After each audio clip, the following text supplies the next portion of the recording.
Coming soon to a theater near you.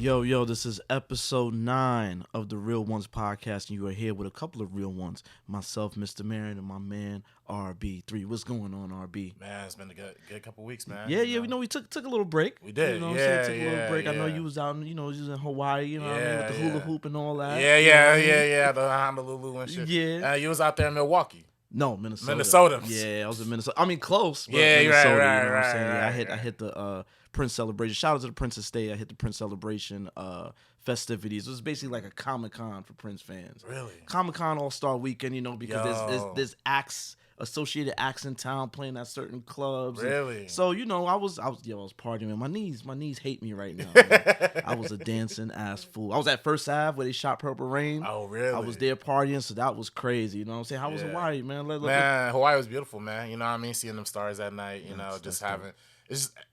You can't even describe it. It's like I tried to shoot so many different ways of like, how can I like shoot this vertically, horizontally, like capture it? You just can't capture it. It's like you can't even photograph it. You just got to be there. Like it was amazing, bro. Man, that's goals, man. I need to do a trip like that one of these days. Yeah, but, shout out my girl, man. She hooked that up. It's always the women is always the ones to do thoughtful shit like that. Yeah, like, yeah. You know what I'm saying? My vacation is okay. I'm gonna stay home for a week. Right. On the couch. It's always the women that be like, no, let's go somewhere, fellas.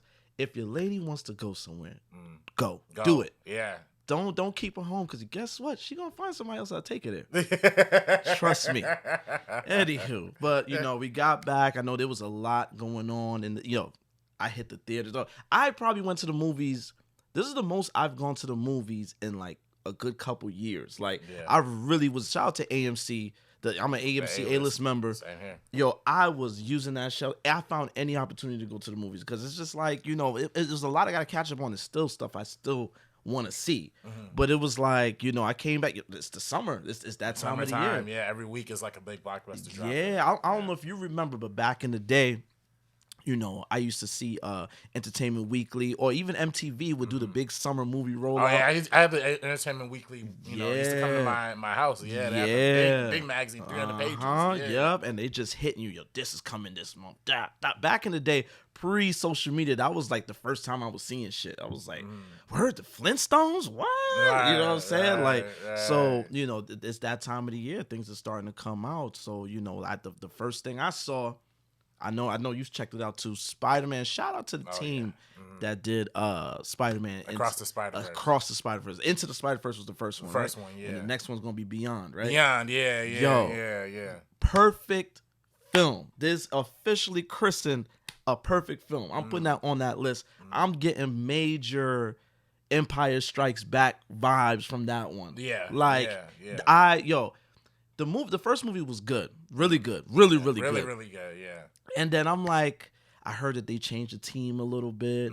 Whenever shit like that happens, just kind of like, oh, let's see what they about to do. But even they leveled up on the animation. The animation just went to another level, dog. Like, I really enjoyed this film. Yeah, it's beautiful, man. I mean, even you wouldn't think you'd be empathizing with like Gwen Stacy, right? But the way they show her scenes, and she's kind of like the narrative arc throughout this film. And the way they animated that, I think the company's called B-Rel, like the company that did it's like a software that Sony Animations like put into. It ain't no AI shit, is it? No, ain't no AI. No, it's not AI, but it's and I gotta talk about Secret Invasion. Yes, I forgot that was dropping, and I saw some stuff on the timeline. But we get into that. Right. But with this one, it was beautiful because they still did the 3D animation, like 3D modelings, but then added that water color effect on top of it, and you could tell in the film like they manipulate it for the emotion. This is beautiful, man. And shout out my nigga Hobby too. You know what I mean? Oh yeah. Facts. Yeah, I mean, so that's another animated crazy shit like that they had that. So I didn't realize that was what's his name? Kaluuya. Danny Kaluuya. Yeah. It wasn't until like I got home and I was doing my research. I was like, oh shit. I was wondering who that was. Right, you know what I'm saying? Right. I had Issa Rae in that mug. I think she was Jessica Drew. Yes, she was. Yeah. Man, everything. Like you said, the animation was better. And also shout out the team, even though the first team was like really dope too. They had that dude Peter Ramsey. He did the first film, and then a lot of other people too. But this one had the guy who did Soul for Pixar, Kent Powers. So you could kind of tell. I mean, I personally felt like I could see that a little bit. Oh, especially I didn't know that. Yeah. Especially in them New York scenes, and like when it's just Miles talking to his family. Yeah, like, that felt kind of like that Soul, like very down to earth, like type rhythm. So that's the brother that was responsible for that Knicks joke in Soul, huh? But yeah. Hey man, I'm gonna let you slide on that one. Cause Lois Key, we leveled up after that. I'm gonna let you slide on that. But nah, that's dope. Okay, that makes sense. That makes sense. And I think man. another one of the directors did like Avatar: The Last Airbender, like the original series. So a lot of real good people who are like doing these movies. Yeah. No, and it was like almost 3 hours, but I didn't feel it at all. Bro, I went through like a Zoom, dog. Like I low key wanted to run it back. I'm like, damn, like that's it. You know what I'm saying? Right. And the way it ended was fly. Like it was fly. I heard a lot of people was upset about that ending. Yeah. I mean, it's a cliffhanger. You know what I mean? Like, it definitely, for me personally, it definitely left me like wanting. You know what I mean? I'm like, dang, just give me that next one right now. Like I thought, like I was gonna see the conclusion to the whole story. You know what I mean? But like that's my. It's not like a criticism, but that's just the only thing I would want. I was like, damn, I wanted to. But then, like you said, it's the Empire Strikes Back effect of like, gotta get you in. Because I don't know if you know, like Empire Strikes Back got a lot of flack back in the day for the same exact reason. Really? Yeah. It was just like, yo, it ended. It was unresolved, and it was like when they saw Jedi, it was like, oh, like they got it. You know what I'm saying? But I mean, I knew going into it that it was a 2-parter. So I think that helped me. Like, you know what I'm saying? I was good. Right. No, but I know a lot of people didn't know that. I didn't know that. I like when I saw it, I was literally like thinking it was gonna keep going. And like you said, that 2 hours 30 minutes, like by the end of it, I literally was like, shit, man, give me another 30. Like, I'm here. Like because you know, towards the end, I'm just kind of like, damn, how they gonna wrap this up? Right. I seen shit developing, and I'm just like, whoa, like this can't wait. I'm checking my time. Like, yo, is this the end? Like, you know what I'm saying? But I was gonna ask you though, because the first time I saw it early in like a critic screening type shit, and it was an IMAX, and it sounded perfect. I know a lot of people. The second time I saw it again the second time in a normal theater, and it sounded like shit. I don't know for you. Did you have those sound problems? I know a lot of people online were talking about. You know, I don't think I noticed it. Really? Yeah. I went, and I didn't go to anything crazy. Shout out to Northridge, Lois Key. Yeah. Northridge, That's cool. Northridge AMC, which it was a Pacific theater, and then it closed down because of COVID, and then the AMC bought it out. I don't know if people know that theater is open. Oh, really? Because like big movies, Lois Key. Yo, I'm giving y'all a secret. If you're in LA, this is a secret. Right. All right. Big movies that will sell out weeks ahead, you could get tickets to that shit like minutes before the showtime, and it's like wide open. Really? Well, I mean, you all the way out here, but you know what I'm saying. But like, if you in the Valley and you close to Northridge, don't AMC Burbank is sold out, Universal is sold out. You know the big spots. Northridge, go there, support your local movie theater. I mean, it's AMC, but still, go there because I got tickets to it. I think the night before, because I was like, not that I was on the fence about if I wanted to go see it. I just was procrastinating, and I was like, oh shit, it's about to come out. My daughter, I'm gonna take my daughter to see it, and I got tickets like the night before, and it was like. I was like one of 4 people that bought tickets. Really? Damn. Damn. So I didn't notice it. You know, it filled up by the time the movie started. I guess people in the day of. But I didn't notice the sound issues. I heard Sony did a patch. Yeah. So apparently, the beginning. Well, at least when I saw it, the first part in the beginning where she's doing the drumming and like the narration and stuff, that just sounded like completely inaudible. Like she sounded like garbage. The drum sounded bad. You know what? Now that I think about it, now that you say the specific scene, Yeah. That's the main people's like complaint with it, and I think it all literally comes down. There's a lot of different explanations to it. One of the main reasons is that a lot of times they mix these movies for like Dolby Cinema or IMAX theaters, so then when they send it to normal theaters, it kind of gets compressed down. But also too, like. I guess the volume just literally wasn't loud enough for a lot of theaters. Like, I guess Sony sent out an email, like, hey, I know y'all usually play at like volume 5, but play this at volume 7 or volume 8 or something. Like, so I don't know. I guess it just was some weird stuff. But yeah, because the Northridge spot, like that's a regular. Like I said, it wasn't an AMC before. AMC, it doesn't look like they did a full renovation of that theater, so it was like it's really like an old school multiplex. So Really? So I think I went in there knowing, okay, I'm not in Porter Ranch, I'm not in Burbank. Right. I'm getting a reg. So I didn't really think about it, but now that you say it, I do. Yes, I do remember it wasn't as crazy. Yeah. And which is so funny because the first time I saw it, that was like my favorite moment, like just to right off the rip. And in IMAX, that sound with the drumming and the narration, it was just like like enthralling. And when I saw it again and it wasn't that, I was like kind of heartbreak. I'm like, dang, audiences are missing out on like this awesome shit right here. Yo, damn, you gonna make me run that shit back at like AMC Prime. Nah, they got it. Yeah, they brought it. They fixed it. So you know what I mean. I might have to do that. Right. You know what's funny? I see. Okay, but at this point, y'all motherfuckers should have seen the film by now. Right, We going in with spoilers. We don't care here. If you don't like it, skip a little forward, but whatever. I seen, it's just interesting. Jordan Brand has the tie-in with the Spider-Man joint. Right. And I know at the end of the movie, Miles confronts a alternate version of himself. Right. And he's wearing these Jordans. They got the Jordan 1s with like a big stash pocket on it. That shoe came out months ago, and everybody was like, "Yo, this shit is trash." Yo, I was telling my girl this too. Yeah, it's trash. Jordan Brand needs to they got stop. Now everybody, yo, I need those. Yeah. I need those. So it's crazy to see the reach of these films. You know what I'm saying? Like people could just all of a sudden now. I think Soul Savvy did like a scavenger hunt type situation, and like people was like taking pictures. I'm like, get the fuck out of here. Y'all was just shitting on these. Like these shits was going straight to the outlet. Like, you know what I'm saying? But, people really want these shoes. So, like, that's it, it's just, I like what's going on right now. I think Sony, I just saw the Craven trailer.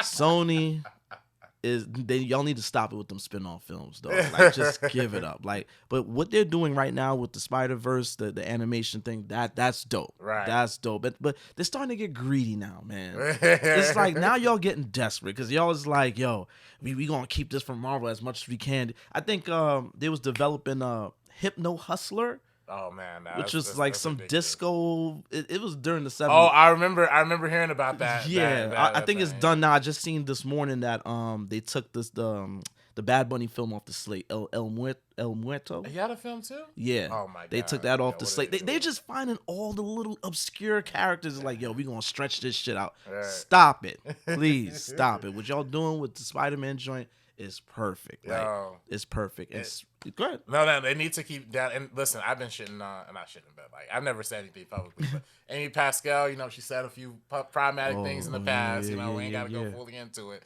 Because she might be paying my check one day. But and then the other people, Avi Arad, he kind of fucked up Spider-Man 3, like the Venom shit. Kinda. Yeah. Shit. I don't care. Listen, y'all need to stop it. I've been seeing some revisionist history around Spider-Man 3.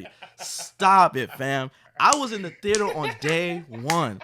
Boy, when your man Toby started dancing, the theater was like, huh? Everybody was like, what? Yo, I'll never forget. I was at the Chelsea Cinema in New York. Spider-Man 3 was a hot ticket day one. Shout out to my grandmother. I always reference her. She put me on to film. My grandmother was the manager of the theater, so all I had to do was pull up. She had these seats blocked off for me at center row. She already knew what type of time I was on. Yeah, the right spot. Skip the line. Yo, I remember people was like, who's this guy? I'm walking past everybody. Y'all got to wait on line. I don't know what to tell you. I'm about to go get my seat. Right. And, yo, the lights came up on that joint, and everybody was just got up. It was just like, the comedy stage. I was so in denial. There was a girl I liked at the time. I was like, let's go to the movies. Oh, I want to see whatever Ashton Kutcher's film was like. Now let's go see Spider-Man 3. Like, I was in denial. I was like, no, let me run this back. And boy, I could not believe it. That was so bad. Man. It still is. It's a very, Sam Raimi is very campy and out there. but it just got ramped up to 10 with that one. When I see your man dancing, Eddie Brock, Topher Grace being Eddie Brock, he's so I didn't 70s show, I didn't feel none of that shit, Oh, man. man. Kirsten Dunst was annoying me in that movie. Your man James Franco was being a weirdo. Everything was just bad, dog. It was too much going on, man. I think the only storyline that was interesting was like the Sandman joint. Was great. That was dope. But everything else, it was a clusterfuck. And Sam Raimi says it too. He's like, yo, they wanted to do too much. Like, right. They tried to force Venom in there and all that. They got Venom in and got him out. He's one of the biggest, villains in that, in that story. And it's like, yo, like do him some justice. And then speaking of Sony, I don't know if they doing him justice still, man. Well, I mean, they gave him that little cameo and they made that little reference in the Across the Spider-Verse. So it's still showing love. I ain't gonna lie, I have a special tight place in my heart for Spider-Man 3, man. You know what I mean? As a 10-year-old kid, like that shit was right up my alley. And see, that's the thing. I be forgetting I'm like almost 35 years old. There's a generation gap that is y'all Spider-Man. Like, that's your shit. Locked in. You know what I'm saying? So like the other day, Batman and Robin turned 26. I seen people was like, yo, top 3 Batman. I'm like, what? I was 9 years old watching Batman, and that was the first, no lie. Batman and Robin is the first. When you're a kid, you love everything. Right. Batman and Robin was the first film that I was like, this is trash. I was like, what is this? Like, I feel so bad for my mom now in hindsight. She had to sit through that shit. Like, the Star Wars prequels. Like, I'm learning that there's an age gap that is y'all shit. Right, y'all treat that like like how I look at 89 Batman, like y'all kind of look at the Spider-Man 3s. Oh, for sure, yeah. And episode 1, episode 2, episode 3. That ain't me, that ain't me. Like, that ain't me. Episode 3 is fire. It is good. I say good, not fire. Episode 3 is like the tallest kid in the kindergarten. You know what I mean? Yeah. It's just like the best of the shit. Yeah. But yeah, episode 1, woo, that was rough to sit through at the time. So the Spider-Man came out, and now this is a movie I was looking forward to because, like I just alluded to, I'm an 89 Batman guy.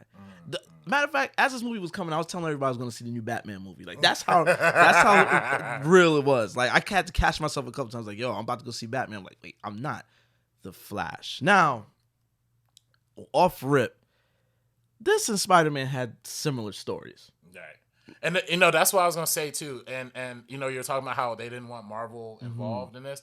Like, at the very least, you could tell, like, there's at least some sort of connective tissue with the MCU. Like, they kind of visualize the multiverse shit in the same way, like, similar. There's rumors that, Shamik Moore might pop out as a live action Miles Morales, you know what I mean? No, please no. Motherfucker, just give us your voice. But But I'm saying all that to say, like, what's so apparent is there's at least with Spider-Verse, like, there's some connection to the MCU. Right. With this Flash movie, it's like all the old DC, but they already pretty much announced this shit's over. So it's like... Yeah, it was like, at this point, my old ass is just going to see Keaton one more time. You know what I'm saying? So, the Flash, the story of the Flash, very similar to Spider-Man. Barry Allen, he finds out he could go back in time, and he goes back and tries to alter... his story is that his mom was killed, and his father's in jail, and he goes back in time and tries to fix that. But in doing that, he scrambles up some things, and then Ben Affleck's Batman becomes Michael Keaton's Batman, and then, it's all of that. I will say, and maybe it's the nostalgia talking, I like this film. I liked it. And listen, I've been very vocal about how I hate DCEU shit. I hate it with a passion. Like, I don't think they've ever really done anything good. People try to say it was the Suicide Squad. I don't count that James Gunn Suicide Squad for whatever reason. I don't count that. That's everything Snyder with Patty Jenkins. All that shit is whack. All right, trash. All that, Superman is all fucking... Superman is corny. It's supposed to be corny and cheesy. Like, why is he all serious and everything is dark? Like, it was just too try hard. So... this film, it was like a boost of energy. It was very entertaining, very fun. Was it perfect? Hell no. And one of the things that definitely stood out immediately was the damn CGI.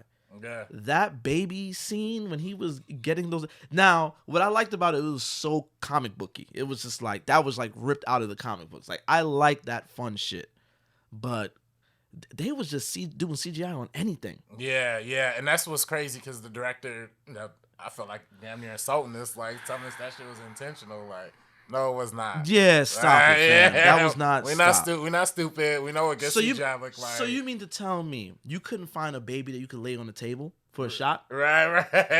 The baby is walking around like it's like, yo, fam, the baby's not even moving natural, dog. Like, and then there's a scene where he's in the Batwing talking to himself. Barry Allen, he meets his younger self, and they meet up with Batman. There's a scene where he's talking to himself, and it's so clearly Ezra Miller's face superimposed on like an extra stunt double, and the lighting doesn't even match. It's just bad. I'm just like, stop it. Like, okay, if you want to say, okay, when he went into the Speed Force and he saw all the previous things and he was trying to find rewind time, if you want to say that cheesy looking stuff was intentional, cool. But a lot of the simple things that they CGI'd, that was not intentional. Stop it. Yeah. And then, man, bro, they had like 3 years to do this movie. Yeah, that's the part that confused me because at CinemaCon they were like, oh, this isn't the finished version that they showed us at CinemaCon. Yeah. Like, this isn't the finished version. There's still work to be done. Like, and it was different. Like, the ending was different. What they showed us at CinemaCon was not the ending. So which one they showed you? They just, we'll get into spoiler territory. Right. If people haven't seen Flash yet, just letting y'all know. Oh, a lot of people didn't see it. I don't think a lot of people's going to see it. Right. Well, if you have seen it, like the movie, they end with the courthouse, and then at the very end, Ezra Miller's like, gets a call from Batman, and then somebody comes out of a car. And then at CinemaCon, they literally ended on like, who the F is that? But they don't show the face. And it just cuts to like directed by Andy Muschietti. Okay. So I'm like, yeah, and obviously if you've seen the movie, it ends with George Clooney. Yeah, right. Which if you pay it, I'm gonna see. Shout out to my man Eric Voss from New Rock Stars. I'll be watching everything. Yeah. Oh man, shout out to New Rock Stars. Yeah. I saw Gotham Pizza in the background. It had the font from Batman Forever and Batman and Robin. Oh really? So really? And some asshole behind me before the movie started.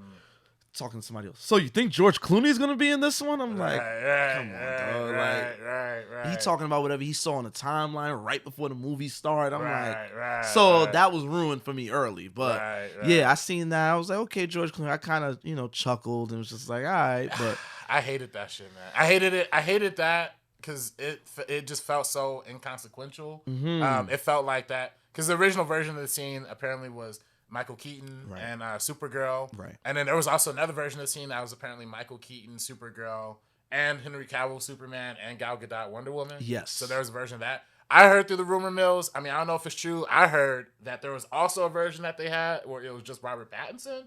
That's what I heard, you know what I mean? But that could be, or if they didn't at least shoot that, they at least they talked about it. They at least talked about it, you know what I mean? So I don't know. Thank God that didn't happen. Come on. Right. It would have been folding in too. That would have been folding in too much, you know. But I think they really.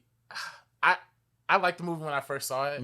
I think upon rewatching it, it definitely it lost a lot of that luster for me because, like you said, the CGI. And listen, I'm be real with you. You know what I mean? Like I know you're not a Man of Steel fan. You know what I mean? That's another movie that I saw that was my 13th birthday. Okay, you know what I mean? Okay. 2013. Yeah, 10 years ago. Shit, or not 13. It was 16th birthday. And that movie problematic. You know what I mean? I still got problems with it to this day. But at least like for one, Michael Shannon is actually like caring in that movie, right? Like he actually, he's actually awake. Like in this movie, he's like reading cue cards. And I heard he said that he didn't really feel fulfilled in what he did. And he literally is just reading like lines. Like, like, are you here for Zor-El? Like it's just like like, bro, he's not even trying. Why did he even bother? Like just fucking, I don't know, pull archival footage or something. Why do I even bother bringing him in? It's just all of it. Like all of the like I like Man of Steel. So like whenever they go to like the Man of Steel flashbacks and it's like that one little kid holding out his hand like please daddy, like oh this is trash. Like come on, Zach would have killed this scene. Like at the very least, like I don't know, you know what I mean? Here we like, go with Zach. Here we go. If you look at like Batman v Superman, bad movie, but at least Ben Affleck, like he got some emotion in that movie.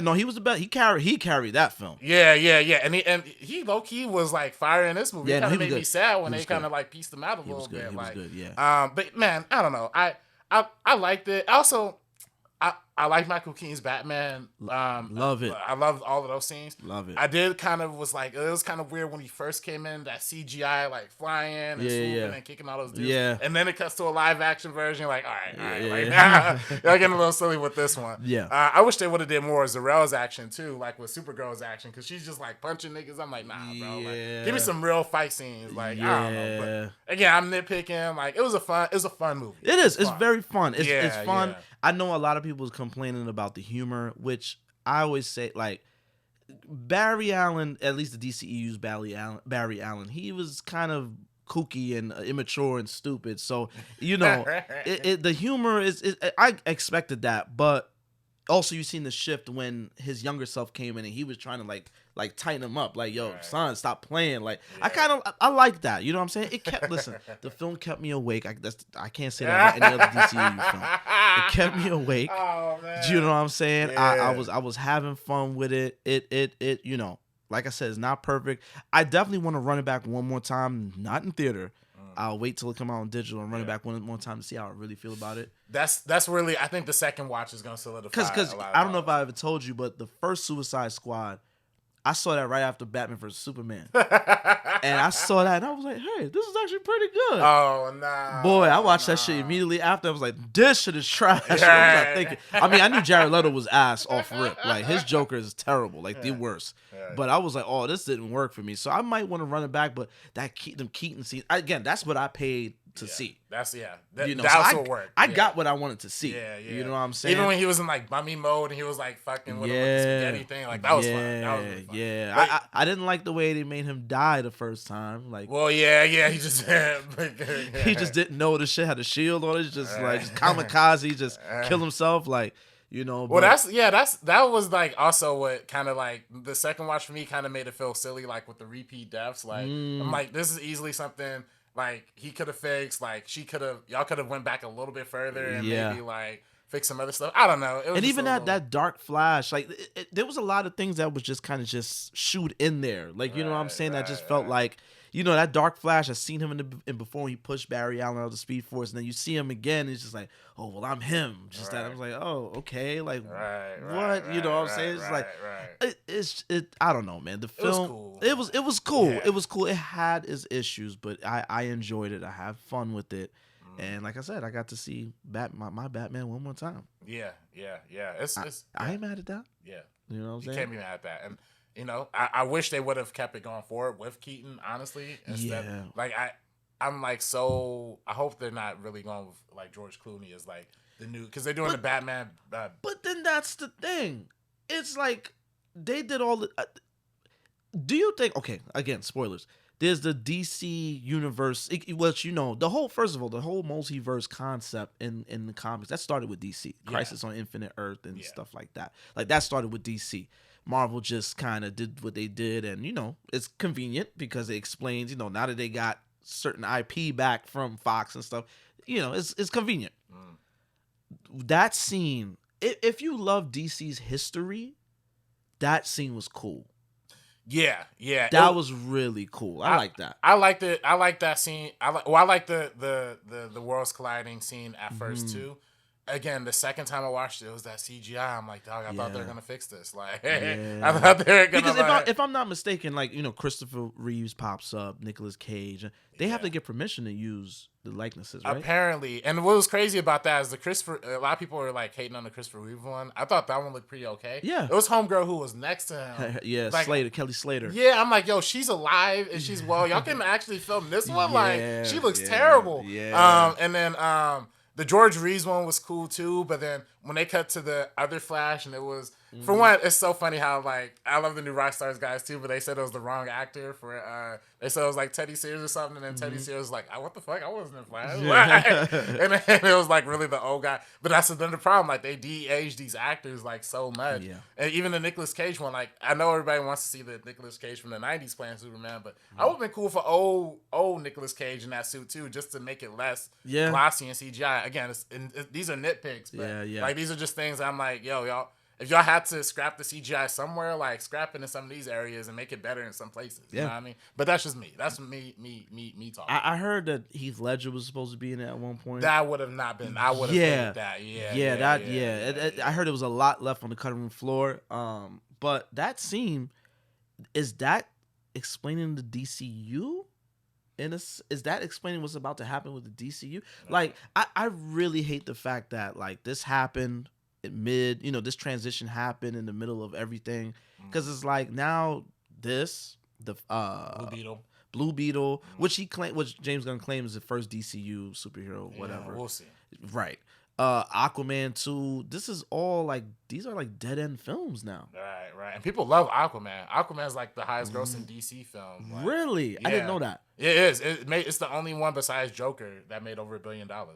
And The Dark Knight. Oh shit! I didn't know that. Yeah. And it's actually made more than Joker and Dark Knight. So love James Wan. That movie's trash. Though. Yeah, can't do it. Love James Wan, but no, thank you. No fucking thank you. That was like the perfect silly movie, like, to kind of offset. That was right in the peak of like Batman v Superman and all the dark stuff. So that was the one movie that I was like, oh shoot, some color. I'm good off that, man. I tell you, man, I tried Shazam. I tried with these movies. Was not good. They're not good, bro. And people, a lot of them DC has, especially them Snyder cats, they were getting at me, you're a Marvel stan. No, Batman is my favorite superhero. I want them to win. But for the love of God, make a good movie, man. Yeah, they got to. That's it. Yeah, I mean, me and my boy Andres, we talked about this a little bit in our spoiler review too. But apparently that Andy Muschietti, he's supposed to be directing the Batman Brave and the Bold. Yeah. I like Andy Muschietti. Yeah, I like him. I like him. I like him. He's hit or miss for me, but yeah. I like him. What else he did? He did It. Yeah, that's the thing. He did It, and he did It Chapter 2. I like It. Wait, that's it? Oh, he did some other. He did Mama for Guillermo del Toro. Yo, that was good. That was a really good one. That short film? Yeah. He did the short film and the first feature. time I seen that short film, I ain't never been spooked out of nothing on YouTube before. Like, that shit had me looking around. Like, no, I like Andy Muschietti. So I'm looking forward to see what he's doing with Batman. I would like to know what type of tone. Brave and the Bold tells me they're going for the really pulpy, campy tone, which honestly, I love Batman. Y'all know that. 89 Batman and on everything. I mean, Forever and Robin got too campy. But I would like to see it kind of calm down. I like to see it not so edgy. I mean, we're still gonna get Matt Reeves Batman, which is cool. That's super edgy. Yeah, that one is intense. Right. So I would like to see it calm down a bit. So I'm looking forward to what he does with that. Yeah, I mean, that's just like, I guess it's like, like with speculation. I guess that the Batman Brave and the Bold story is kind of like a father-son type shit. So yeah. That's right. Yeah, so I guess like the George Clooney casting, I don't know if that's like an accident or not. You know what I mean? Like, Clooney comes back as like some old... Bro, I never liked Clooney. He's smirking in the cowl. I was like, I don't know, man. I don't like it. I love Val Kilmer's Batman. It was very like, kind of Keaton-like. You know what I'm saying? Right. But Clooney was just... smirking. It's like, yo, fam, I don't like this shit. I don't like this. So yeah, The Flash. I like I said, I when I flew in from Minnesota, I saw it that night, enjoyed it. That was cool. Another film that I was really looking forward to was Transformers: Beast Wars. Oh yeah. Rise of the Beast. Excuse me. Yeah. Beast Wars is the source material. That's shout out to my kids, the kids in the late '90s, early 2000s, really late '90s. The Beast Wars cartoon, that's what we kind of came up on, you know what I'm saying? So I was really looking forward to that film. Shout out to my man Anthony Ramos, him as Mars from She's Gotta Have It. Dominique Fishback, who was just amazing in Swarm for Amazon Prime. They're in this, and I kind of had a feeling it was going to take place like in the 90s sometimes, because I saw the police car in the trailer. And they really took it back to like 91 and was like a lot of hip hop. Yeah. You know what I'm saying? Like I was like, I'm seeing, shout out to Wardrobe, because I'm big on, urban streetwear, especially from the 90s. I seen Walker wear. I seen, some vintage Jordan pieces. I was like, like they was doing it. Carl Kanai. I was like, they was doing their research. Yeah. You know what I'm saying? And what's the name of the brother? Stephen Capel. Stephen Capel Jr. Yeah. A brother. USC graduate. A brother made it. You know what I'm saying? This was the most down Transformers. I loved every bit of this because it's, you know, I talk about black film and, you know, seeing black and brown faces on in tempo films, which you don't really see much unless it's like a Cyborg situation where nobody cares, or you know, or Black Panther. Right. You know what I'm saying? Funny how Victor Stone was not in that Flash movie. Yeah, I know. I know. Oh, I know. Yeah, right. I noticed that. They was like, oh yeah, no, he's not Cyborg yet. And matter of fact, you're gonna see his back. You ain't even gonna see his face. Yo, Warner Brothers, y'all gonna pay for that shit. Y'all going to hell. Everybody, y'all going to hell for that shit.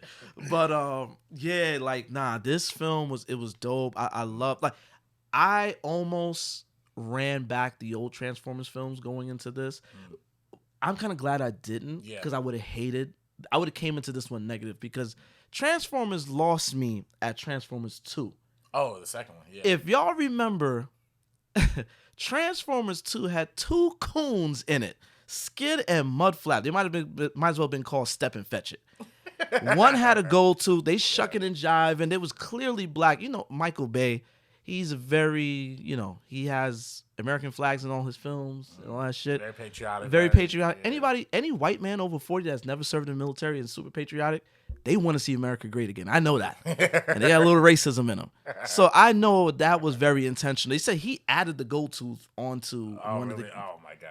Yeah. What are we going to do with this shrimp taco? No, just bumper capping his ass, throw him in the truck, and then nobody gonna know nothing, not me. Yeah, not in my trunk. Yo, bumper cars? Check it out. I'm hearing you, okay? I'm right here, and I can hear you. No one's popping any caps in any asses, okay? I've had a hell of a day. Why don't you get a haircut with your bitch ass? Go whine to your boyfriend. I remember I saw that shit. Again, Chelsea Cinemas, Manhattan, and I was like, yo, I'm never watching these shits again. And I never did. Never did. Really? I didn't even check for Bumblebee, and everybody told me Bumblebee was so good. Yeah. And I was like, nah, I'm good. But they came back up with this one, you know what I'm saying? And I enjoyed it, man. I had a lot of fun with this one too. Yeah, listen, I like those old, the first three Michael Bay Transformers movies I was in for. Like you said, those characters in the second one were like ridiculous. Like, I'm sorry, like, I'm just I'm big on black representation, and I know they were supposed to be black. Oh no, that definitely was. You know what I'm saying? So that shit put such a bad taste in my mouth. I only seen it that one time. I never watched it again. Yeah, and thankfully those characters didn't come back. They killed them off. Yeah, and a lot of people, even at the time, were like talking about that too. Yeah. That was also during the first writer's strike, by the way. So like that was another situation where they went into filming with just basically outline type shit. Yeah, they said they had a treatment. Again, things that black filmmakers would never be able to do. Exactly. You know, white men could just go into, hey, we don't have a script, but we're going to shoot a $300 million film. And producers aren't going to challenge us. It must be nice. Get the fuck out of here. Nah, that's ridiculous. Listen, I ain't gonna lie though. The third one, I love the third movie. I know you never saw that shit, No. but Dark of the Moon was actually super fire. Okay. Not even for the story was trash, but that's the last hour of that movie. They basically took the last hour of that movie and gave it to the first Avengers movie, like the Battle of New York, where all these ships are like on these cityscapes. But if you watching the Transformers, that shit was beautiful back in 2011. But yeah, Michael Bay trash. The other two that came out after that, The Last Night and I see Anthony Hopkins was in one. Age of Extinction, super trash. Super how the hell trash. Anthony Hopkins get a Transformers? Yeah, and it's the quotes at the time are funny too, because Anthony Hopkins was like, Michael Bay's like he's a visionary. He's like a mastermind on set. I've never seen. Created by a genius. All those machines and those Transformers were created by Michael, I guess. And he was telling me about the work he did on them. You know, how he would refine them and go into the special effects guys and design them and get the details of light on metal and all that. He told me all that at breakfast before I started the film. And I thought, this guy's a genius. He really is. He's the same ilk as Oliver Stone and Spielberg and those people and Scorsese. They're brilliant. What savants, really, they are. I mean, he is a savant. I mean, what? You worked with Jonathan Demme. You worked with so many great filmmakers. Stop lying. Stop it, Anthony Hopkins. How much did they pay him? Yeah, stop it, fam. Stop, you're lying. But man, I didn't like the Bumblebee joint, but I liked this movie a lot. So you didn't like Bumblebee? I didn't like Bumblebee. I still haven't seen it. I was supposed to, I've been so tied up. I was trying to watch it before I went to see this film. I heard that was good, but you know. It's not, to me, it's a very kid kid movie. You know I what I heard mean? It's that very too. much for the kids. I yeah. heard that too. Whereas this one definitely felt like it was getting back to the first three that I liked a lot more. Like it was very action heavy, and really the story of Bumblebee didn't even really come into play like that much into this film. Right. It's just the character of Bumblebee shows back up again. Right. But I loved, like you said, Anthony Ramos and Dominique Fishback. Yeah, so much personality. Yes, they were great together. They really, I mean, Shia LaBeouf was good in those first movies, but Megan Fox was good in the first movie. The second one, you could clearly tell she hated Michael Bay on set. Yeah. And then the third movie, they literally got like a cardboard box to stand next to Shia. So it's like, in this one, those two personalities felt really good. Like the Dominique's constant curiosity with like everything around her, and Anthony Ramos' character, he just had that warrior spirit to him. I was dope, man. Shout out Corey. You know what I mean? Our guest on the last one. Yes. He actually hit me up on Instagram. He was like apparently sitting right behind me at the. Yeah. He hit me. He was like, "Yo, I think RB's at my screen." I'm like, "Yo, I think he's in Hawaii. I'm not sure." Yeah. I think guess that was the day y'all after were. I got back. Yeah. Okay. I'm like, yeah, let me see what's Transformer looking like real quick. But yeah, no, that's crazy. Shout out. And the IMAX 3D looked like dope too for this movie, by the way. It was like actually dope. I did 3D, but not IMAX. Did I? Wait, time out. Let me think. I saw that. I did do. It's AMC Burbank. It's not real IMAX. Like real. Shout out to anybody I know. New York, Lincoln Square. That's real IMAX. Like that shit is like, it's a big difference between what AMC call IMAX and what their IMAX is. So yeah, I saw it IMAX. Yeah, I did see a 3D IMAX. It's not. I mean, the one at AMC Delamo is not like the big, not like the deluxe IMAX. Where's Delamo? It's Torrance. It's like 20 minutes from here. Yeah, 25 minutes from here. Okay, it's more south than like. Okay. Yeah. But this, to me, low key, that's one of the best theaters. That's the only other theater or only other AMC. Let me say that's the only other AMC besides the Universal joint that's showing Oppenheimer in 70 millimeter. Not the IMAX 70 millimeter, but like just the regular film 70 millimeter. Yeah. That's the only other one in LA. Oh, sidebar. Shout out to AMC, but I forgot they're doing that. I don't know if they. I don't think they're doing it out here. But I was checking because I'm going to New York soon, so I was like, if I want to see a movie out in New York, let me see what's going on. I forgot they're doing the pricing for different seats. Oh, really? That's they happening haven't in hit New York. that out here. That's happening in New York. Really? Yeah. They taxing you if you want to sit in the middle. You getting taxed. Really? Yeah. Even with the A-list joint?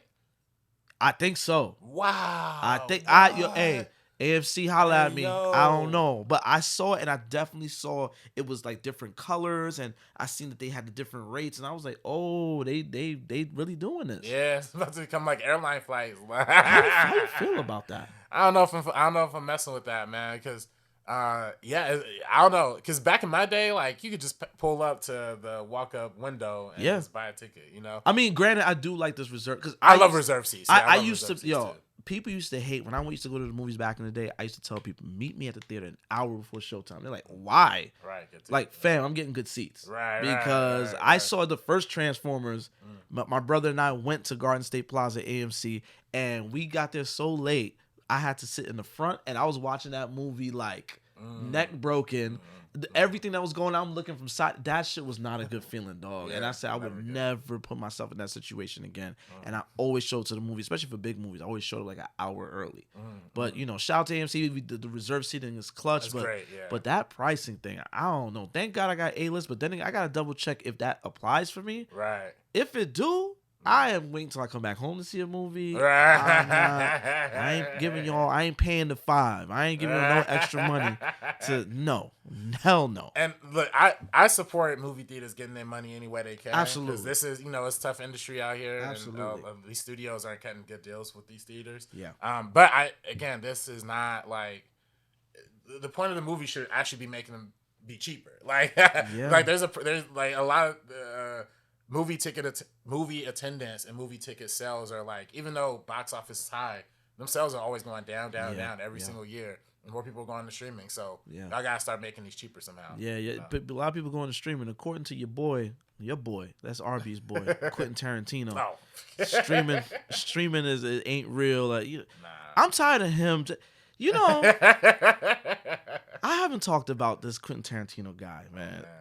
He's about to retire soon. I have a feeling we're going to hear more of his opinions about everything. I don't care, dog. Like, shut up. We don't give a fuck. You know, it's the top 10 worst movies. We don't care, fam. Like, we don't care. Make your mid film that these white film bros is going to gas to no end and say is the greatest thing ever, and go your fucking way. Go retire. Go to an island somewhere and go look at feet or whatever the fuck you like to do in your free time. Go do that shit. Stop. Ryan. Oh, what's my man? Ryan Reynolds. Ryan Reynolds is making 50 mil, but these movies like they don't exist. Shut up. Shut up. Oh, I'm all about making. I think he said something like I make returns or something like. Shut up, dog. Everybody's telling stories. Shout out to my filmmakers on Tubi. Shout out to my filmmakers getting their shit on Netflix, Amazon Prime, all of that. Get your stories out there. Get eyes on it. Who cares? Like the movie theaters, they'll be okay. The pandemic taught me one thing, is that movie theaters will be all right. Yeah. I ain't going front. I was scared for a little bit. Yeah. I was scared, but they gonna be all right. So this whole, I'm the grand poobah of film. I gotta say everything about film. Shut up, like, yo, dog, like, streaming is cool. Like, streaming is cool. I still. Please, people, buy physical film. That's another. Please buy physical media. I was shocked the other day. I went to Target, and they got rid of the Blu-ray section. Yeah, all the Blu-ray 4K. They got rid of that shit. Really? It's like a bookcase now with just certain films. Yo, they used to have the still books and everything. Yeah, that's exactly. And they're saying a lot of that stuff is becoming direct to consumer now, which you're starting to see films are getting licensed out to people like Vinegar Syndrome and Shout Factory. And there's some of the Blu-rays on here. Yeah, and they do those packaging, which is great, but that shit ain't in stores no more, bro. Yeah. That's heartbreaking, man, because I got that Do the Right Thing one at Target there. I slept on that because I got every Do the Right Thing that dropped. I got it. I got the original joint. I got the first 4K. I got the old Criterion joint. I got the new Criterion joint. Right. And I had the new Criterion, so I was like, I don't need this one. Right. But I've been on a digital film kick. Not saying that I'm going strictly digital, but I do backlog my films. Like, because when I'm on the go, back in the day, I used to walk around with a big ass. I used to go to Joint's house, like, let's watch a movie, girl. Got a big ass loose sleep, heavy ass DVDs. You know what I'm saying? Now I could just sign into Vudu, sign into Apple, whatever, and just boom, my movies are there. And I slept on that Do the Right Thing joint, man. I should have bought that, man. That shit's fire too. That the steelbook is fire. Yeah, that's my. I support physical media. I support all that. I support theaters, but streaming is always like essential. You know what I mean? Because it's a new platform for filmmakers. It's a new place for. It's just a new place for voices to flourish. You know, and there's just more. The studios aren't making big budget or even middle budget human dramas no more, or just medium budget anythings anymore. So. They're just going to offer IP, superhero movies, non-original content. At least on streaming, we're getting mostly original stuff, whether you like it or not. And by the way, that's to say too, pay streamers, pay these writers, pay everybody. Yes, we are still with y'all. That strike is still going on. We are still with y'all. Like, this shit is getting ridiculous now. Like, come on now, pay these people. We gotta switch things up. Those executives, but like we were saying with Tarantino, I just think that statement is just wrong too. Like, I think there's a lot of Netflix movies that make cultural impact. I talked about it before, but Don't Look Up was like nominated for Best Picture. Roma was the front runner to win Best Picture that year. Guillermo del Toro's Pinocchio won Best Animated Film, was one of the top streaming movies for that holiday season. There's mad movies that they put out that have huge impacts. I mean, I've been seeing my whole timeline, talk about the new Extraction 2 joints. That movie's been number one for a minute. And listen, as much as I love John Wick 4, to me, Extraction 2 is the action movie of the year. You know what I mean? I hate that we didn't get a chance to see it in theaters. We got to see it on Netflix. But, sidebar, didn't Netflix purchase the Egyptian Theater in Hollywood? I think they did. Yeah, what's going on with that? I don't know. That's a good question. Because I would like to see some of that stuff. Like, if I want to go see it on a big screen, like an Extraction, like I would like to see that at least once on the big screen. Yeah. Nah, me too. And that movie deserves to be on the big screen. I mean, there's a 21-minute long take action sequence. I've never seen nothing like this before. Like you got 21 minutes? 21 minutes, one take. I mean, of course they cheated. Of course. But 21 minutes of just one, And it's going. He's on trains. He's shooting helicopters, and helicopters are flying out of the sky. Shit. And it's like, to me, it's. I mean, they probably did use CGI, but it looks so good. It's like everything looks practical. It feels real. And by the way, if you've seen the first Extraction, it's about Chris Hemsworth. He's like this soldier. He's trying to extract this kid out of this war-torn territory. Some nameless Middle Eastern country. Okay. And then he pretty much basically damn near dies at the end of the first one. So the second one opens up with him kind of getting that surgery, getting his stuff back together a little bit. And he just hits the ground running. And I don't want to go too much into plot, if you haven't seen it yet. But this one is just moving. It is sillier. It definitely is a lot more stretchy, and it definitely goes into that white savior complex that we see in like a lot of these action movies. But it's like when I'm talking just pure action cinema, this movie is nuts, y'all. Like that to me is like you gotta watch it on the biggest TV you got in your house. Like turn that sound all the way up. Like that's when you told me about it the other day, I was like, okay, let me check it out. I didn't get the time to, but I will check for it because I honestly haven't really been checking for Netflix original films for a while. Like I'm gonna be honest with you. I really go to Netflix for documentaries or like older shit. Like something old. Stella got a groove back. I'm like that's always on there. Yeah, something like that, or I just the old shit that pop up on there. I'll go there. I never really check for. I think the last original film I checked for was the Will Smith one. Oh, Bright. Oh, yeah. Well, that's a bad way to leave it. Yeah, that didn't do anything. That was wacky, man. I didn't expect that to be. Fairy lives don't matter. I'm like, bro, what's going on? Yeah, bro, that wasn't it. Will, what is Will doing right now? Is he doing Bad Boys right now? Yeah, he's doing Bad Boys 4. He had a Netflix movie. I think they canceled it at some point. After that slap. Oh, because he was a thug. Yeah, he was living that thug. They was treating him like he was Tupac, man. You're like, yo, son, calm down. Like I do think he was wrong for the slap, but y'all was dragging it, dog. Oh God, like y'all gotta clutch y'all babies when y'all see Will Smith now. Like, calm down. Speaking of Tupac, yo, Dear Mama. Oh, that joint off. Did you see it yet? I haven't seen it yet. I've been looking forward to that for the longest time. But. Yo, I heard about it. Now I'm gonna be honest with you. I seen a Tupac documentary was come. I'm like, God damn, y'all ain't tired of telling this damn story. We get it. The motherfucker was in Digital Underground. He did this. He did that. He went to jail for rape, and then he got killed. Like, it was just like, damn. Like, they always try to make it deep with his poetry.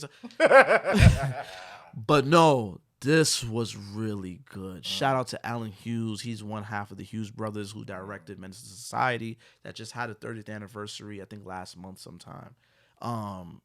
Tupac was supposed to be in that film. He ended up beating up Alan Hughes. Oh, really? Yeah. I didn't know that. Yeah. Wow. Apparently, Alan Hughes, it was the Hughes brothers and Tupac. I think like Tupac's first 3 solo videos they did together. And he said by the 3rd video, Pac was starting to get a little. Pac is a Gemini. I already know the deal. Them motherfuckers is different. Right. They will be good with you one minute and then your enemies the next. And he was like, yo, by the 3rd video, me and Pac, we was going at it with each other. So by the time they get on set, I think it was in pre-pro.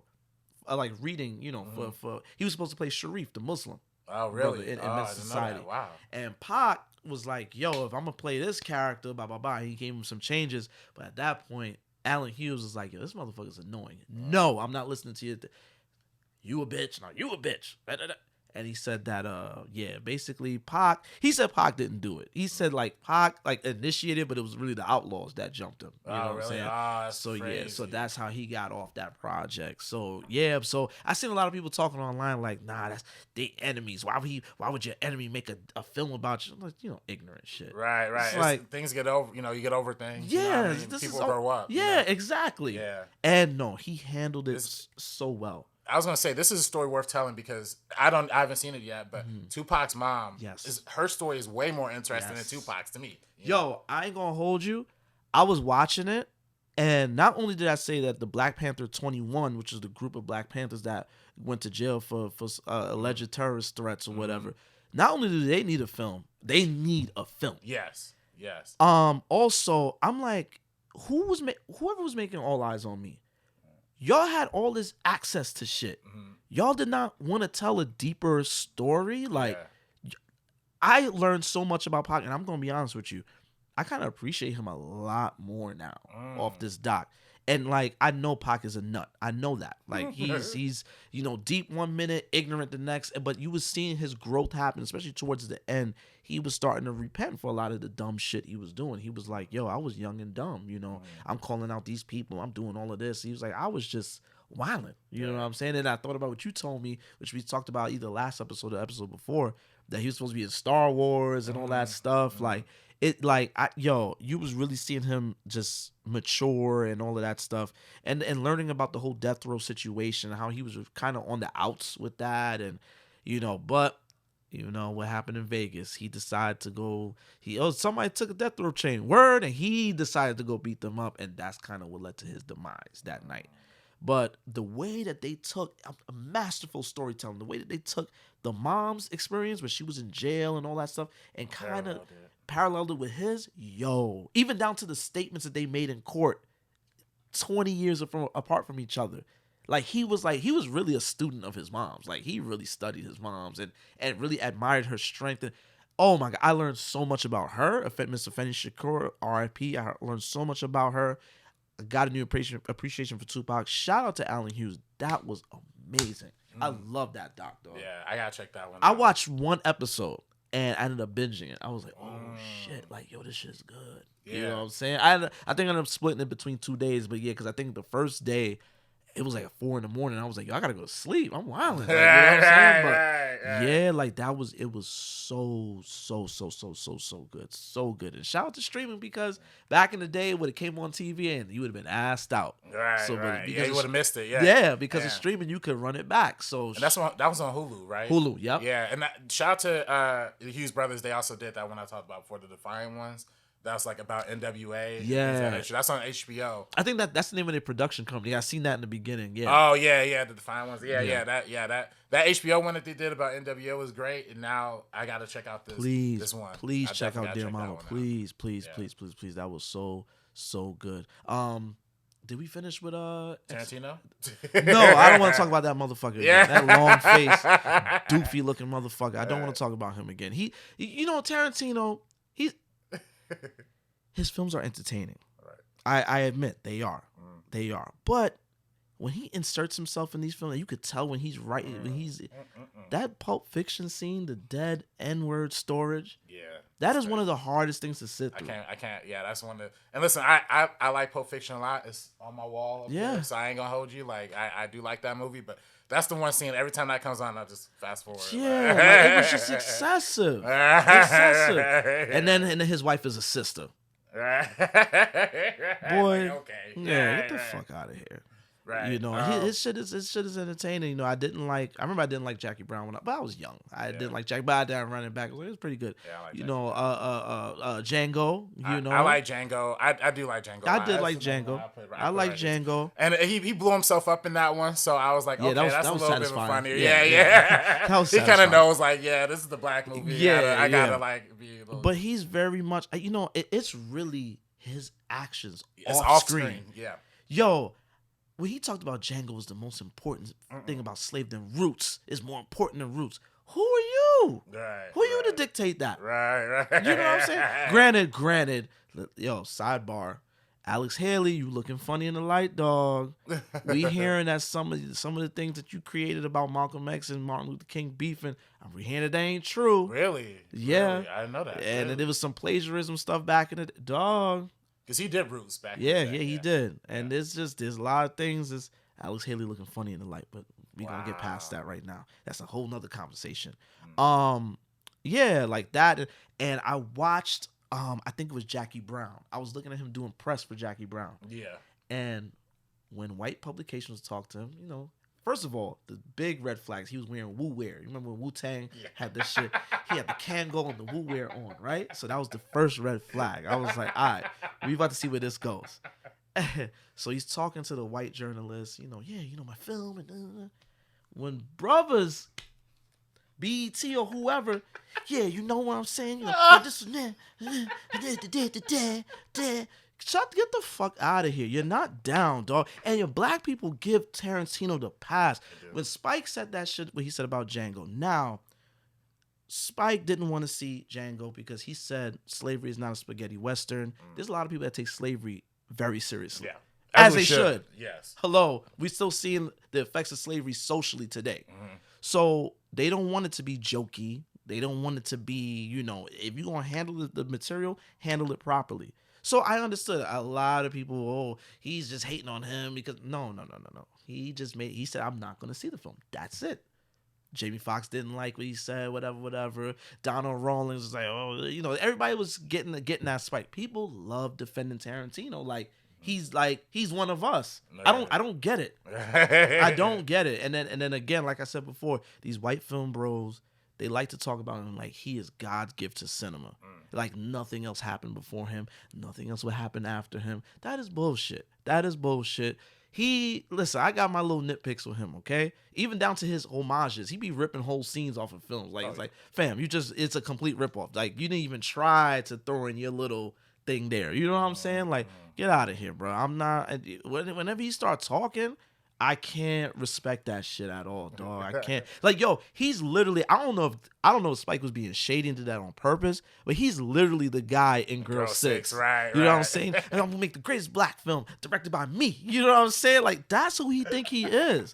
Cause boy, he did Jackie Brown the next year, and that was like a blaxploitation film, a Quentin Tarantino blaxploitation film, which I said it's cool. It's a cool film, but like it a lot. you know what I'm saying? But still, it's like fuck out of here. You know what I'm saying? Hateful Eight trash. Yeah. That shit was whack. 70 million. It made me wait. That shit was garbage, dog. Fuck out of here. Then he tried to promote the film where we're going to do a march for Black Lives Matter. Stop pandering. He said that? Yeah, he did like a march for Black Lives Matter around the same time. Like For Hateful Eight? It was around the rollout for that. That is not, he didn't That's say. not the Black Lives Matter movie. I'm yeah, sorry. exactly. I don't know. He wasn't saying this was the Black Lives Matter thing sponsored by the Hateful. He didn't say that. But I know when you're trying to get people to come see it. Listen, man, we in the industry. We know the game. Right. I know rollouts. All right. You can't. A lot of people, y'all be online, y'all see shit, and y'all be like, "Oh, he did this from the bottom of his heart." No, it's called a rollout, dog. Yeah. Like I know a rollout. That was a rollout. Granted, you want to be an ally, cool, but then you be quiet about certain. I just need to see consistency. Yeah. He just think black people are cool. Black people is like a pair of sneakers for him. Dead ass. Then you want to be talking about, my mother was one of Wilt Chamberlain's joints. Like, I don't care. Like, stop talking. Stop talking. You're a weirdo. Stop talking. That's it. That's my Quentin Tarantino. Yeah. And listen, a lot of people, there's people who argue online that maybe I'm a Tarantino guy. You know what I mean? I really don't. I really wouldn't argue that. I like his movies. You know what I mean? And then, yeah, I like his movies. There's just, I will say, like, there was like a class at SC that was a Tarantino class. I was in it because I thought it was an easy, you know what I mean? And that was a fun class. But again, I'm not saying that like his movies are interesting. The person, not as much. And also like some of the movies aren't that great. Like I don't love Kill Bill Volume 2. Kill Bill Volume 1 was cool. Volume 1 was good. 2 is not it for me. Like 2, Kill Bill Volume 2, Hateful Eight, and there's another Grindhouse he did was really bad. Grindhouse, but he acknowledges that's bad. He did the Kurt Russell joint, right? Yeah, that one's, I will say, the one scene when the car crashed and Sidney Poitier's daughter lost her leg and it was shown, that was cool. Yeah, that was cool. Yeah. I wish black filmmakers get the freedom he gets. Yes. Because he clearly loves film and he loves it so much he could geek out. And I just feel like a lot of black filmmakers, they're kind of, even the Spikes in the world, like they're kind of marginalized. Yeah. They're told to be more original. They're told you're ripping stuff off. And that's what I've come to not like in my years, especially in working in the industry of Tarantino, of working in Hollywood. Because as a kid, you like, oh, it's nice. He's like paying homages to movies. Like, it's good. But when you work in the industry and you literally see the white people you work with doing the exact same thing, like they'll watch something on one night and be the next day like, all right, let's shoot this. Like, let's do it exactly like this. Or they'll see something in, freaking Roma or something just like nice and artistic and original. They'll see that and then they'll be like, all right, let's do it. Like, oh, wait. Where'd that come from? Like, that to me, that's the part of the the culture of the Tarantino culture that really started digging into me. So it definitely does sour my taste in some of his movies a lot more. Yeah. But it is what it is. Once Upon a Time in Hollywood, I wasn't the biggest fan of either. I was trying to think of another one. It was cool. It was again, he's allowed to be a nerd. So his attention. One thing I like about him is his attention to detail. Like him, like even in the soundtrack, you hear like the old ads, like with Adam West Batman. Like he really immerses you in the time. Like he's good for period pieces. I will say that. Like I really did feel like I was in '60s Hollywood watching that film. Oh, for sure. Like that was done very well. It was again entertaining, funny. He's a he makes cool shit, but then but like it's just he's just a person, and him spitting on Uma Thurman's face during Kill Bill. Oh makes it weird. I forgot about that. Yeah. See what I'm saying? And see, and then his mans go to jail. What's his man's? Right. Weinstein. Oh yeah. He tried to dodge that fade. Yo, that's your man's. Why you quiet? That's your man's. And then he put out a statement. He's like, I should have said more. Like, nah, come on. They give white boys grace all the time, dog. Like I couldn't imagine. Like it's like they get grace. It boils my blood. Like it's just like, come on, son. Like, but again, now that I know there's a machine behind things, I know why things work the way they do. Like I got like a third eye when it comes to all of that. Like I see that shit for what it is. Y'all might talk about whatever y'all want to talk about. I know what I see. I know what I know. Right. Well, now what do you think the machine had to say about the Blackening? Coming in at $6 million this weekend. You know what I mean?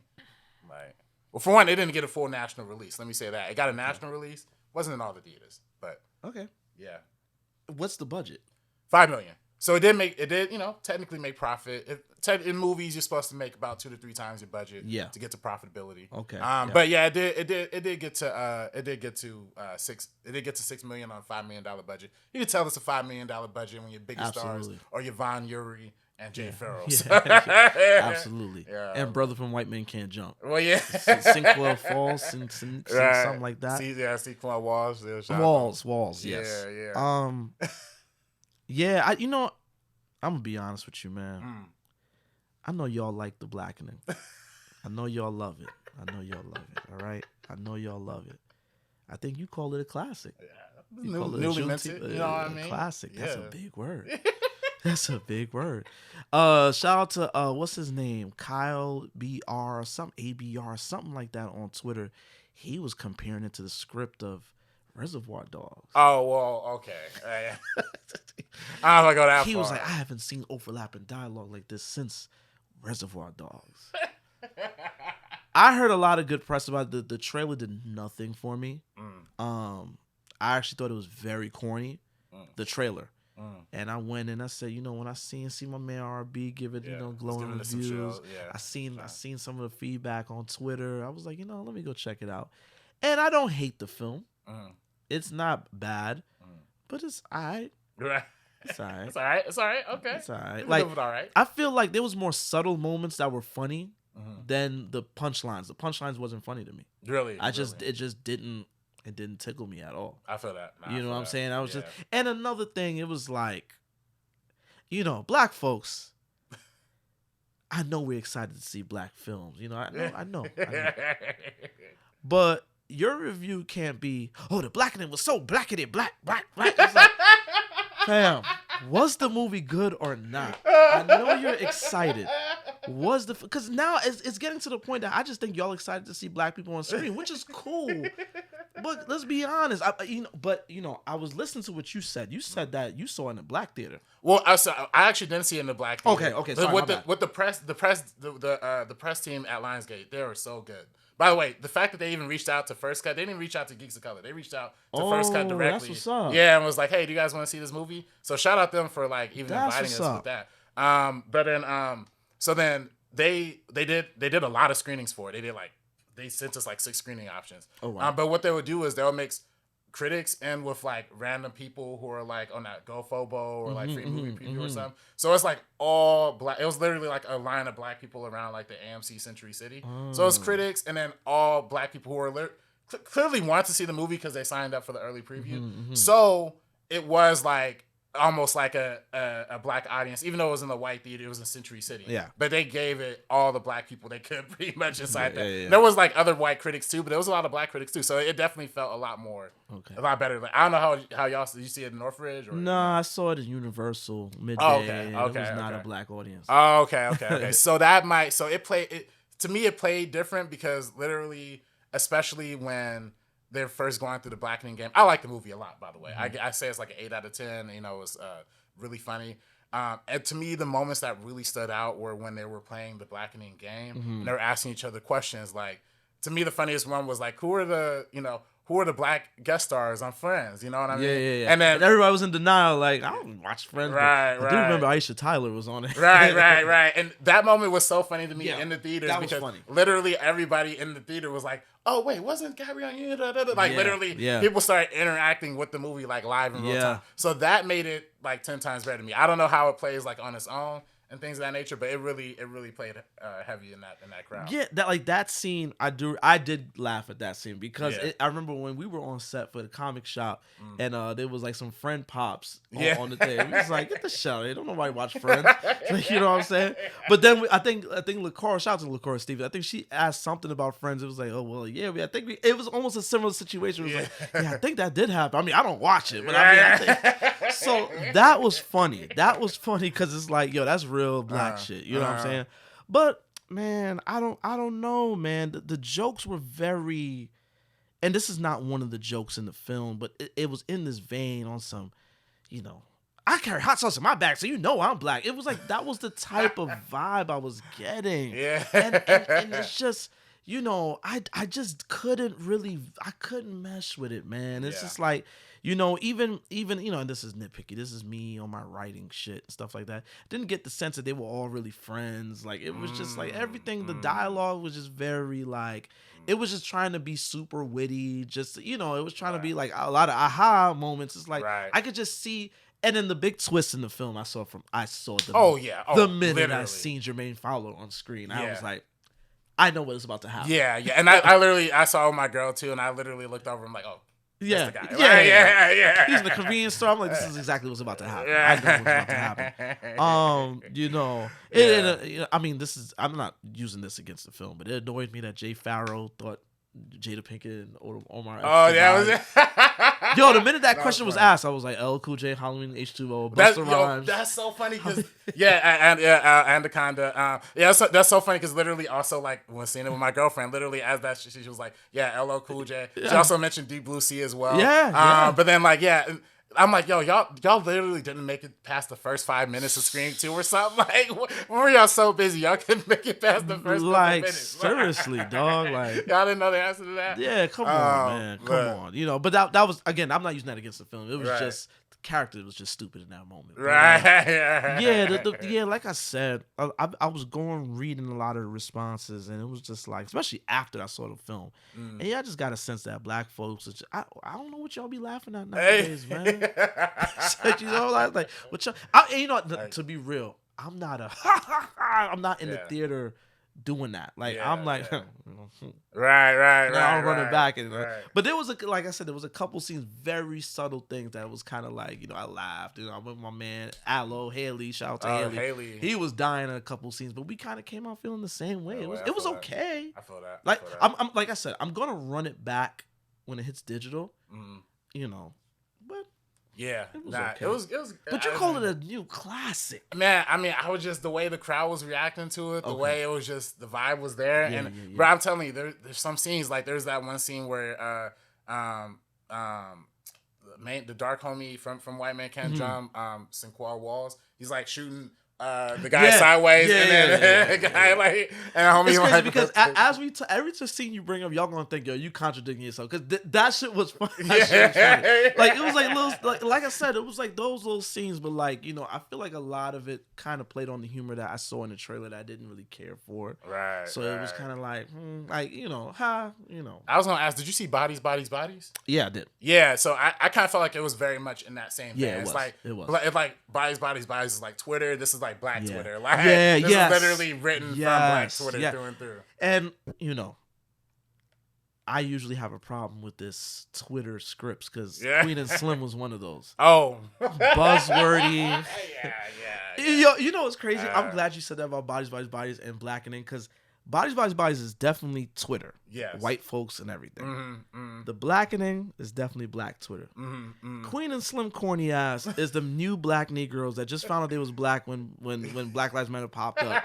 And they want to be fake deep, and they want to, you know what I'm saying? They want to chase down and be in the Kardashians mentions every time they see them in cornrows and all that shit because they have no fucking life and they got nothing better to do.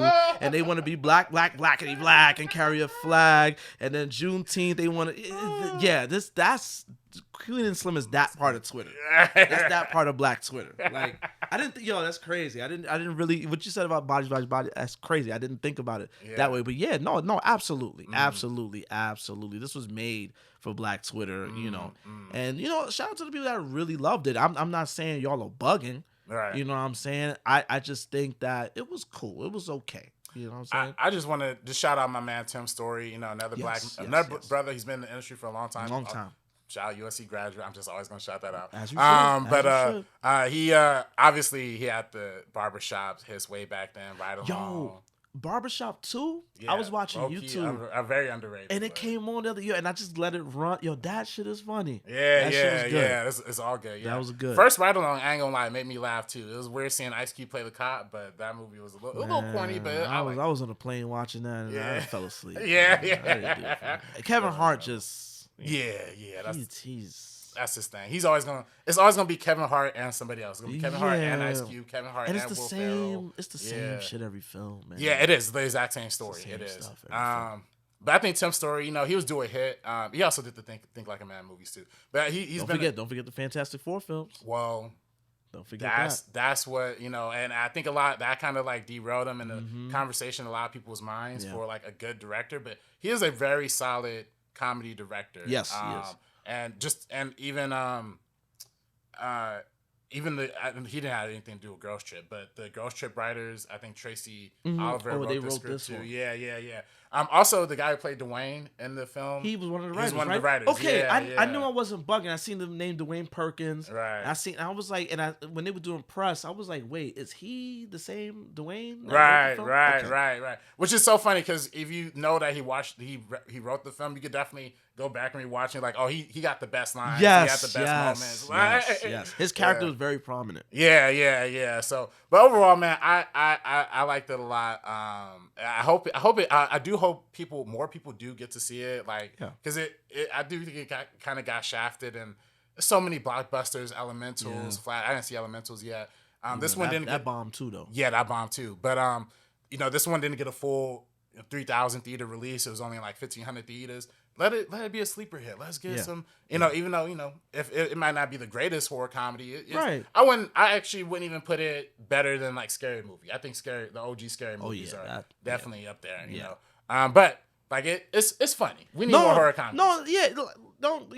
Don't let me rain on the parade. Like it's okay, but it's not bad. I definitely want people to check it out for themselves. You know what I'm saying? Go check it out. This was like what I think people thought Get Out was gonna be. Like how people thought Get Out was just gonna be some comedy from the Key and Peele guy, and like some spoof stuff, and it was like actually a thrilling drama. Yeah. This is like what the original Get Out, like I think what we thought was that makes sense. That makes sense. That tracks. Yeah. Yeah, but man, go check. Listen, man, I saw the trailer. And immediately when I saw the trailer, I was like, this shit looks corny, but I'm going to go check it out. Because I am not one to down on anything before I see it, especially black film. I got to go support it at least once. If it's trash, it's trash, but at least I got to see it once. And it's funny you mentioned Queen and Slim because I just watched another movie produced by Lena Waithe recently. This one wasn't actually bad, though. It was 1001. Starring Tiana Taylor. Oh, and, I did want to. I did want to see. I wanted to check that out. Right. I know you have some beefs with Tiana Taylor as a person. Yeah. Harlem. Harlem cats. Like it's just Harlem people just do too much. Let's go down the list. Dame Dash, Teddy Riley, Tiana Taylor. Just thinking they're just brash and just. I'm from Harlem, uptown. Shut up. Right, you know what I'm saying? So they do too much. But I did. I saw the trailer and I was like, oh, she's giving her all in this one. Yeah. And I was like, let me, yeah. It's like, that one leaked a little early. And I ain't gonna say the name of the service, but I have a service that when stuff hit digital, Oh, really? it gets on there quick. And that when it was in theaters, it was up there, and I was supposed to see it since back then, but I didn't get a chance to. So I'm gonna run it.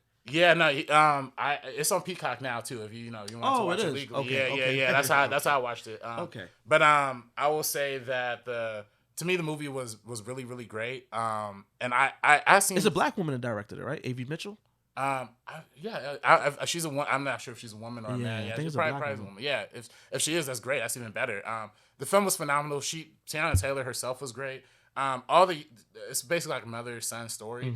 And all the kids who play her son, they have like 3 different kids who play her son throughout the different ages, are all great. The last kid, I was trying to pull up his name right here. I cannot find it. I think his name is Joshua Cross or Joshua something.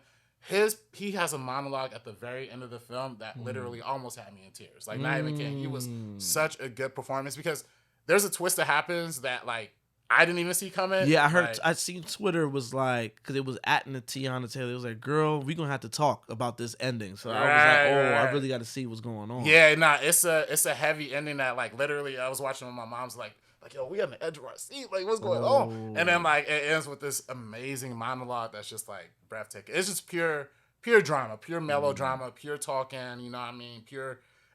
It is a little bit of that black struggle that we're kind of a little bit tired of, but you need to tell that story sometimes too. Exactly. You know what I mean? Like we need a balance. Of that I'm story. not a fan of this black struggle, black trauma. Let's escape it. No, this story. Listen, man, these are marginalized voices, marginalized experiences. Yes. Their story needs to be told. The only way we can find empathy and compassion with them is if we know about them. You know what I'm saying? Because there's a lot of people. I grew up in the Bronx, Brooklyn.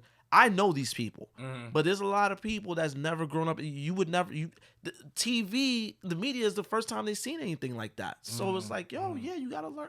Listen, man, there's room for it. I'm all for that. There's room for it. Yeah. And we as long as that's not the monolithic black film. No, Yeah, no. Thankfully, like there isn't like fucking people getting shot left and right. Right. Isn't something stereotypical per se. It just it's telling a human story about a human experience, and it does it really well done. All the actors, and then there's also William Catlin. He plays this other character, Lucky. He was really good in it. All the actors. Just if you want to see an acting masterclass and some black cinema, that came out this year, definitely check out 1001. Yeah, you know what? I think I gotta really sit down and watch it now. Like like I said, I heard about it. I was intrigued, but I'm gonna sit down and watch it now for sure. Yeah, man, the Blackening, like I said, y'all go check it out. I thought it was okay. RB said it's a classic. Might be somewhere in the middle. Nah, man, don't live on that. It's a classic. Hey, live on that. I say it's okay. It's okay. If you don't, I'm definitely not gonna say, oh, it's trash. Don't go like no. It was okay. It was cool. You know. I feel that. You know what I'm saying? It was cool, man. Anything else you looking forward to seeing? I'm low key like a Wes Anderson fan. So Asteroid City is about to come out. I did hear from some fellow Wes Anderson fans that this is not his best work. It's more on the boring side, which is upsetting. A little bit disappointing. I'm still gonna reserve judgment when I see it myself. Right. But I low key have a very special place in my heart for Moonrise Kingdom. And there's other films. I mean, he got a lot of great films. So even just all white boy stuff. You know what I mean? I don't think there's a black person anywhere near a Wes Anderson movie. And I'm gonna be honest with you, I think that's what's kept me from checking him. Like, it feel like it's like anytime I see a Wes Anderson trailer, it's like, hey, this is for us. Right. This is for us. Right. You know what I'm saying? So it very much is. So it's just like I'd never really cared to check for it. Maybe one of these days, if I'm bored, I'll try to check it out. Yeah. Would you say it's for an acquired taste? It is an acquired taste. It literally, and it's his filmography is like the most acquired taste because deeper he goes into his films, the more Wes Anderson it becomes. You know, like the more his early films very like real regular, very standard. And then by the time Moonrise Kingdom comes out, it's a very specific feel. Grand Budapest, which is really good, but definitely very heavy pink aesthetic, very like... Yeah, I was about to say, the aesthetics is very much the same. Like, every trailer I see, I know off rip whose film it is. Right, you know right. And then The French Dispatch is like the most heady... That one you could almost argue is like a pretentious, almost a little bit. That's the word I'm looking for. Yeah. Pretentious. Yeah. Anybody, I'm not saying you, RB. Anybody anytime I've seen people that they're big Wes Anderson fans, they're very pretentious. Yeah. And it just turns me off. Yeah. You know, I'm just like, I'm good. Yeah. You know? But and that definitely is, he has that vibe. The French Dispatch is definitely one. But if you do, I would say Grand Budapest is probably the most accessible, quote unquote one. Okay. So if you were to start somewhere, maybe start with that one, and that's the one that's like, whatever. But hopefully Asteroid City's not trash. Anything you looking forward to though, or? I ain't gonna hold you. Shout out to AMC again. Barbie tickets went on sale. Man, I can't wait. I'm glad I could say this out because I hit my boys. I'm like, bros, we fucking with this Barbie, and they're like, no. Nah, yeah. It's like, nah. Mind you, these motherfuckers was just talking about, that trailer look alright. I was like, yo, this shit looks funny. Like, I want to see it. Low key. I want to see Barbie. Oppenheimer. See, when we talking about pretentious, the Nolan guys, like I know you said one of your people's got like 8 tickets. Yeah. Fucking crazy. First week he got it every day. Like, why, bro? Like, why do you have a ticket for every day? Like, you're gonna see, like, that's crazy. But yeah, it's very his films, A24 films. Even though I do like A24 films, and like I said, Nolan is cool. They just have cult followings, man. That's just it's intense, bro. Yeah. It's like, it's just like Christopher Nolan has a new movie called. It's like, I gotta go see it. It's like, fam, what is the movie? Like, what? You don't remember Pootie Tang? It was just like the new song. I feel like that's Christopher Nolan at this point. Like, he could do anything, and it's just like people are just running to the theaters like Oppenheimer, and he just manages to take regular stories. And they get marketed like it's blockbusters. I was like, how does he do this? You know what I'm saying?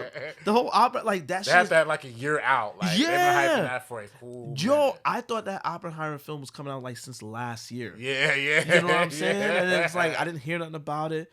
And I was like, wait, did it get pushed back? And then like, no, I went and looked back at the trailer. Like, no, it's coming out next year. I'm like, damn, I saw this shit last Thanksgiving or whatever. I saw the trailer.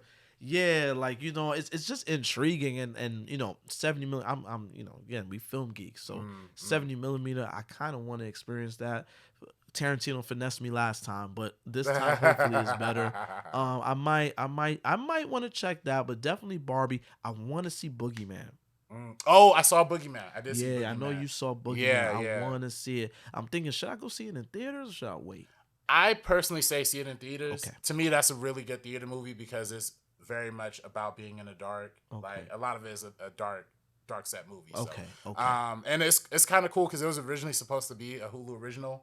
And then they got upgraded to the theaters. So shout out, good. Yeah. So that Evil Dead Rise, House Party should have stayed in fucking HBO Max. Smile was supposed to be. Smile is another one. Yeah. Horror is on the up and up now, man. Yeah. I'm liking what I'm seeing with horror. They taking it a little bit more seriously. You're getting quality shit. So I want to see that. I want to see it, but just I bet you with my luck, I'm gonna go see it. And the next day it's gonna drop on digital. Well, yeah. That happened to me with Parasite. I went all the way. Actually, that was the day after Kobe Bryant died. Actually, really, I went all the way to the Cinerama Dome, which needs to open up. Yes, please. Yes. Please. Yeah. I went all the way downtown Hollywood. Hollywood felt like 9/11 again. Yeah. Kobe Bryant died the day before. Everybody was outside. That was weird. Yeah, like it was. I'm telling you, me being from New York when 9/11 happened, and you go outside, I'm talking silence. Like, so yeah, I went to go see Parasite, enjoyed it. The very next day, it was like, oh look, you could have watched it at home. Damn. Like, damn. Oh, because it dropped on Hulu like around Oscar time. Yeah. It was like literally the next day. I was like, God damn. I remember that too because that was one of the first Geeks of Color like live tweets that I did was for that Parasite dropping on Hulu that night. And that was right after Kobe died. You're right. Yeah. That timeline's matching up. But that it's crazy because that Cinerama Dome, I tried that Cinerama Dome so many times. Really? I saw so many movies there that just they would just shut down halfway through because the film projector just stopped working. Really? Yeah. It happened when I saw Joker. It happened when I saw Once Upon a Time in Hollywood, like the midnight showing, like the opening midnight showing. Really? Like, yeah. That's funny. So it's crazy. I saw a couple good ones there too, like Neon Demon. You know, those some of them were like okay, but yeah, the big ones like Joker and Once Upon a Time, like they made it like see the 70 millimeter at the dome. You know what I mean? And halfway through, the theater shut down. Oh, we gotta like either they like were like, oh, we're gonna give you another movie time, or they would switch it to like a digital projection. Or Seeing it that happening once is one thing, but multiple times, that's crazy. That's crazy. I'm like, it's a historic theater, but you know. I saw Conjuring 2 there. That was good. It was a late show.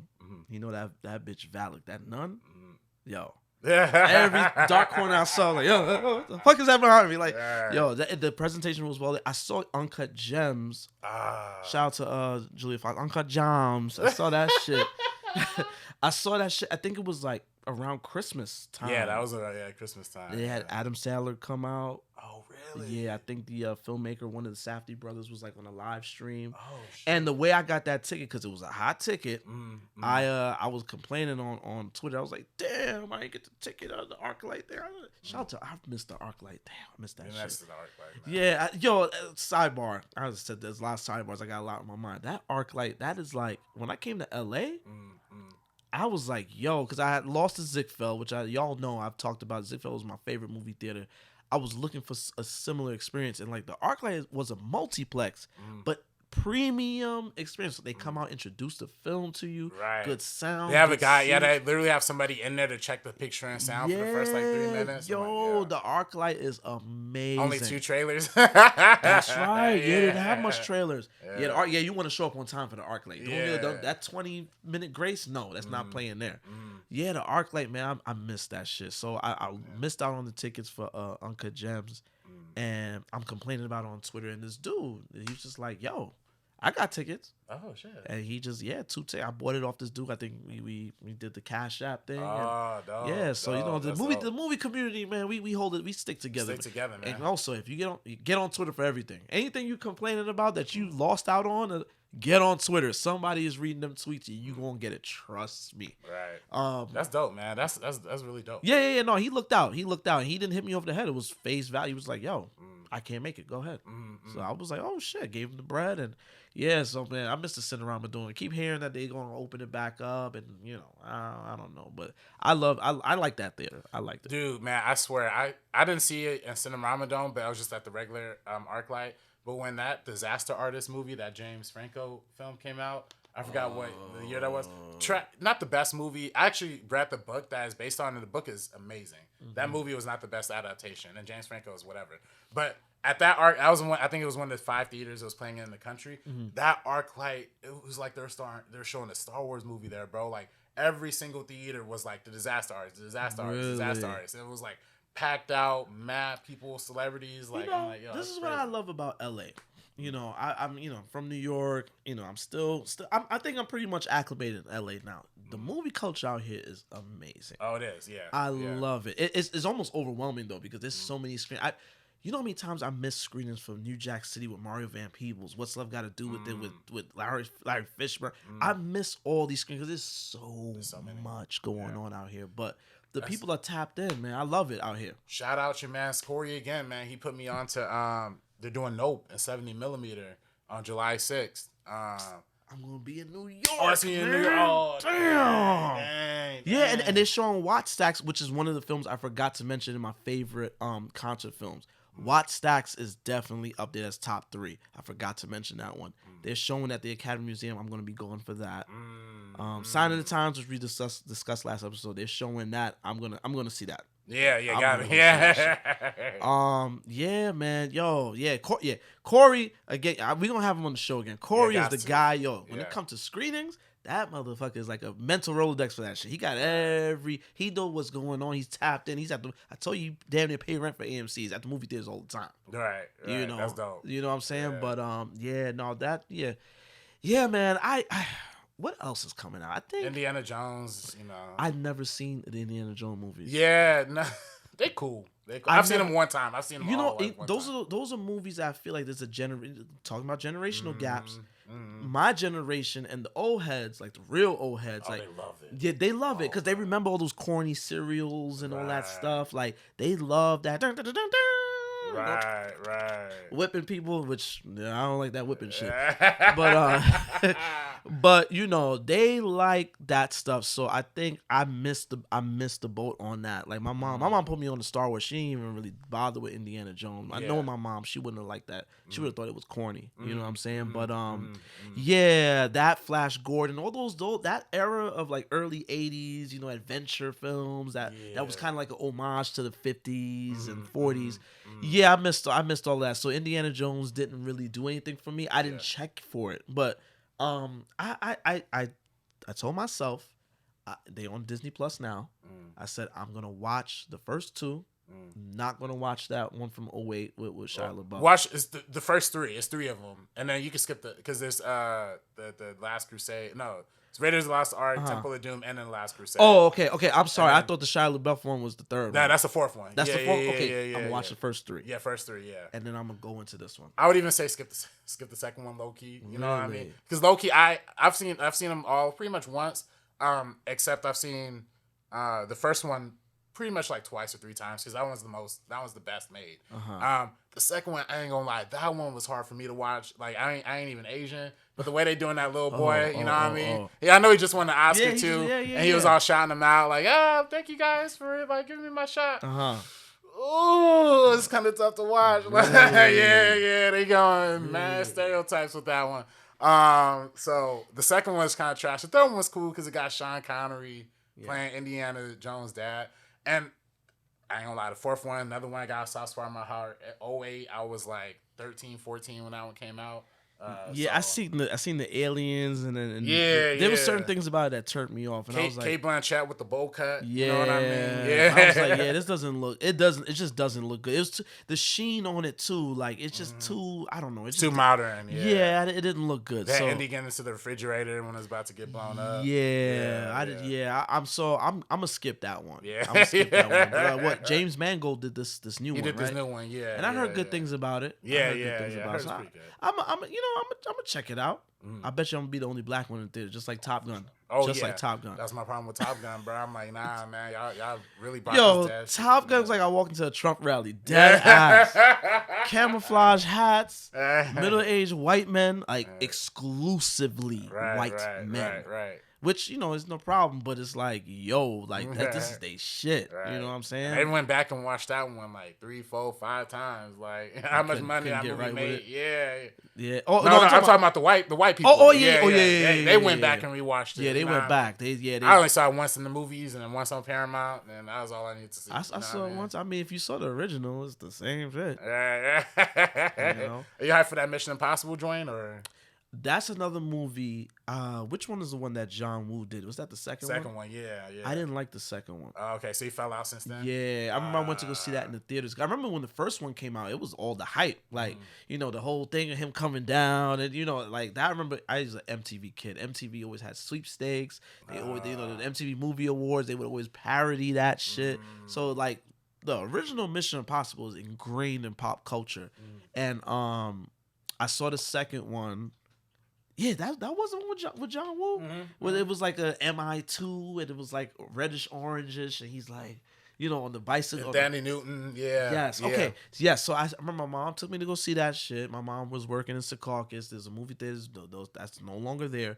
It was the Lowe's Theater in Secaucus. We went to go see that at. And yeah, I saw that and it didn't really do nothing much for me. And then was 3 the one with the Kanye song Impossible? It's impossible. Oh, it might have. I didn't even think about that. I don't want to hear that. Boo. Oh, I don't know. Was it? I don't know. And Keisha Cole was saying, it's impossible. That might have been the third one. I don't know. That song is fire. But I'm about to listen to that shit on the right. You never heard that? Wait, I might be bugging. I might have completely missed that one. Yeah. There's a Mission Impossible film that I remember vividly. Tom Cruise was promoting and he went on 106 in Park and was doing it's going down. He's doing the young jock shit. You don't remember that? No.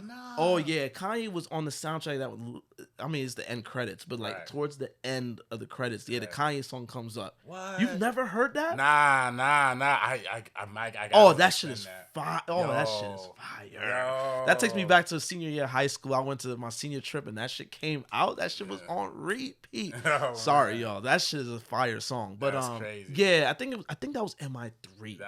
It gotta be because that's the only time period that like will work with that. Yeah, Kanye. because that was like what, 06? It was 06. Yeah. Because the next one after that was 011. Okay, They wouldn't have and done then I remember the one where Henry Cavill came out, and everybody was like, "Yo, go see that shit." And I was so busy around that time, and I didn't get a chance to see it. So I think I'm gonna catch up on it, and I'm gonna go check it. that one is no, that's not that one. I think that one's Fallout. I think that's one of them. I think Yeah, that's that's- one of them that people. Rogue Nation is Rogue one Nation. of them. Yeah, so that's what basically happened.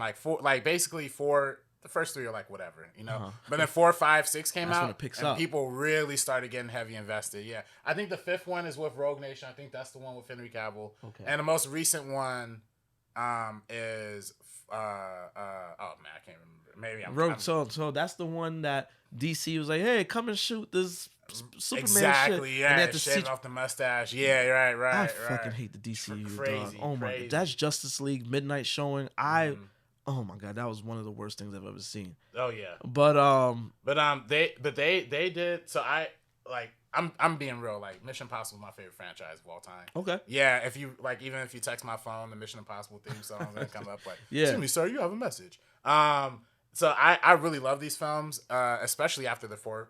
I actually like the third one a lot too, but I didn't know about that song. I go back and watch. Yo, that yeah, it's song. just hard. It's just hard. But man, the this new one, I've heard it's a little cheesier, it's a little cornier. The part that I actually really liked about the Mission Impossible franchise is that every movie had a different director, and it kind of had a different feel every single time. right. So like the first one was Brian De Palma, so Right. it felt like a Brian De Palma film. Second one, John Woo. Even even though it was trash, he still, that one scene when the knife comes like within inches I remember that. of his eye is amazing. Yeah. The third one definitely feels like a JJ film. And third one's That's right, he did. Yes, so it was 3. It was yeah, J.J. Abrams, yep. yeah, because it's over the top, shaky, lens flares. Like it feels like a J.J. Abrams movie. And the fourth one is from Brad Bird, animation director, Incredibles. Right. And then the fifth one and the sixth one and now the last two are all Chris McQuarrie taking over. And now it's kind of starting to feel like it's kind of going in the same Z kind of vibe. Now it's kind of starting to feel like these are like the Tom Cruise shows a little bit. Even though I really liked again this Fallout. Okay, Fallout was the sixth one, and that one was the one with Henry Cavill. Okay. So this is the most recent one. Okay. And then the fifth one was Rogue Nation. Oh my bad. This is Rogue Nation. Fallout I have on regular Blu-ray. My bad. Man, the way that the mixture of practical stunts and like, of course, Tom Cruise is like risking his life like every time. But they somehow find a different way to keep with that same corny like ripping off the mask, like like we're here undercover spies aesthetic, while also like finding ways to like make compelling filmmaking. I particularly think of Rogue Nation because there's a scene where they have to like fake or stage a robbery, and they have a lot of heist movies have this like what can happen if it goes wrong kind of situation. But then the what goes wrong in this one is like a super violent and crazy like kind of thing, and then they portray it in a way that's like beautiful and silent and kind of like emotional in a way. So I don't know. I thought it was like just the filmmaking is getting good and getting better, but it is also starting to feel like samesies. Like because Chris McQuarrie, if you don't know, he's the guy who wrote The Usual Suspects, Right. And he wrote a lot of Tom Cruise movies, Valkyrie. He also wrote on Top Gun Maverick as well. But yeah, he's been the main voice of these most recent. So Mission Impossible so films. for somebody like myself that either didn't see the films or haven't tapped in so long, would you say we gotta watch where do we start with these Mission Impossible? What can we realistically start? Realistically, you should probably start with the fifth, sixth, or fifth one. Yeah, the fifth one. Yeah, That's what I'm gonna. When does this movie come out? July 12th. That's what I'm gonna do. I'm gonna be back. Okay. Right. So that's what I'm gonna do. When I'm in New York or whatever, I'm gonna try to catch the last few, and then I'm gonna go into this one because I'm in that era where I kind of want to have fun in the theaters. You know what I'm saying? Like, I'm just kind of like, yo, like I wanted like Top Gun. Like it was, again, is super patriotic and stuff, but I had fun in the theaters. Yeah. It was cool seeing, the jets and on the IMAX. You know what I'm saying? Right, like, right, I had right. fun with it. So I'm really intrigued. Like, Tom Cruise. Is this the film that he was cursing out the PA on set? This is. Yeah. He was wilding. He was wilding. That was kind of tough. It was kind of tough to listen to. If you work on set, that's Yeah. I don't care what nobody. He has a creative passion. No, when you see people like that wilding on set, like that'll kill the mood on set. Like, and not even the director too. It's like if one thing if it's the director, right? That's but one. It's the actor. Like, come on. Yeah, come on, son. Yeah, but like you said, it's a Tom Cruise show. He's running the show now. Yeah. I mean, he pretty much is directing these movies. Yeah.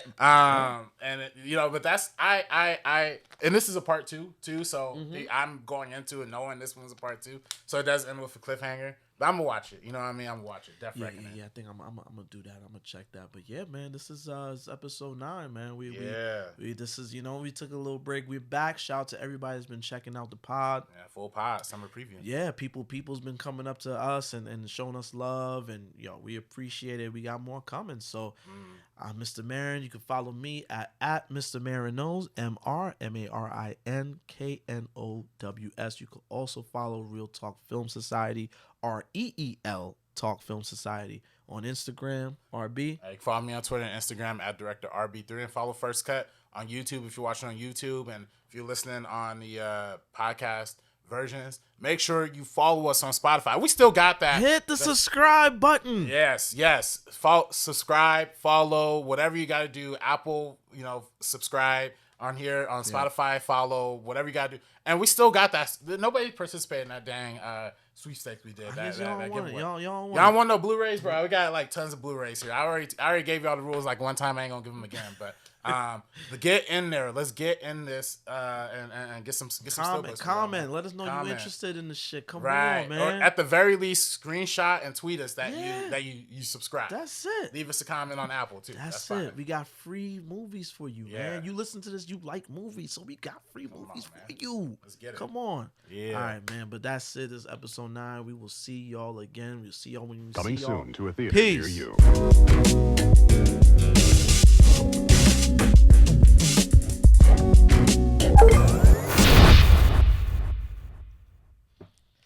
Yeah, man. That was good.